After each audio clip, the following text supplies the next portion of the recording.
आपल्या विम्यामध्ये ट्रिगर नाही म्हणजे कुठला मोहर येतो पण तो समजा सेटिंग झाला नाही थंडीमुळे तर त्याचं ट्रिगर काय आपल्याला ऍड केलेलं नाहीये कुठल्या ह्याच्यामध्ये विम्यामध्ये विमा प्रीमियम जास्त आहे हे 2-3 मुद्दे काही तर आंब्याचा विमा जर करायचं म्हटलं ना तर प्रीमियम त्याचा खूप जास्त आहे. माझ्या लक्षात आलं म्हणजे फक्त विचारतो मी त्यांना. आणि विशेष माळशिरस तालुक्यातलं मामा माहिती आहे खुडूस आणि पिलिओ मंडल मधलं ना म्हणजे कुसमोड असेल लिमगाव असेल आता आमच्या काल लाकवडे वगैरे खूप मोठं नुकसान झालं. इतकी गारपीट झाली मामा की उसाला पानं सुद्धा राहिली नाही. करतो मी सांगतो.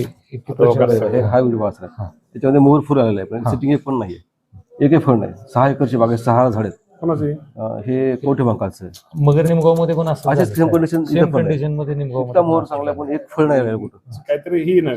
विचार करा फक्त थंडीमुळे थंडी झाली ना तर त्याच्यामुळे थंडी वाढली थंडी झाल्यानंतर आता केळाचा पण नवीन रोग येतोय कुठला तरी पनामा काहीतरी हे आहे. सेम कंडिशन होतं बघा इथे परत साखरेला आता ते चिकन झालं तुमच्या लक्षात आलं. प्रमाणात नुकसान झालं तर तेवढं बघितलं सगळे पंचनामे करायचं. कलेक्टर साहेबांना हो तेवढं सगळीकडे ऑलरेडी परवा सांगितले जिथे नुकसान ते ताबडतोब पंचनामे करा तुम्ही.